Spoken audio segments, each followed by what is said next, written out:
Business सभी करते हैं लेकिन टॅक्स सभी नाही भरते. आणि त्यात हे असं काय आलं तर नक्कीच आपल्या डोक्याला हेडेक होणार आहे. मित्रांनो, तुम्ही जर आपला व्यवसाय एखादा शॉप किंवा ऑफिसमधून करत असाल आणि त्याचं रेंट पे करताय, तर तुम्हाला माहिती होतं का, जर तुम्ही एक रजिस्टर्ड एंटिटी आहात म्हणजे जीएसटी रजिस्टर्ड एंटिटी आहात, तर तुम्हाला या रेंटवर देखील रिव्हर्स चार्ज मेकॅनिझमवरती जीएसटी पे करायचं आहे. बाउन्सर गेलं. हा ना एक अपडेट आला आहे, ज्यात तुम्ही जर तुमच्या लँडलॉर्डला रेंट पे करताय आणि जर तुम्ही रजिस्टर्ड एंटिटी आहात, तर तुम्हाला अशा रेंटवरती RCM बेसिसवरती म्हणजे रिव्हर्स चार्ज मेकॅनिझमच्या बेसिसवरती 18% जीएसटी देणं बंधनकारक आहे. आता हा जीएसटी आपल्याला आपलं नुकसान आहे का? नाही. तर आपल्याला सेट ऑफ नक्कीच मिळेल, पण नेक्स्ट मंथमध्ये मिळेल. पण गव्हर्नमेंटला पाहिजे आहे की जे पण टेनंट्स आहेत त्यांनी हा जीएसटी पे करायचा गव्हर्नमेंटला. आता या केसमध्ये जर लँडलॉर्ड जीएसटी रजिस्टर्ड असेल तर असं काय करायची गरज आहे का? तर नाही.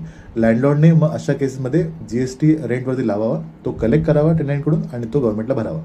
माहिती आवडली असेल ना मित्रांनो, तर प्लीज या व्हिडिओला लाईक करा, आपल्या मित्रांना, बिझनेस मित्रांना खास करून शेअर करा आणि जर तुम्ही नवीन असाल तर प्लीज सबस्क्राईब करायला विसरू नका. टिल देन मिळते हे नेक्स्ट व्हिडिओमध्ये. टेक केअर, बाय बाय, जय हिंद, जय महाराष्ट्र.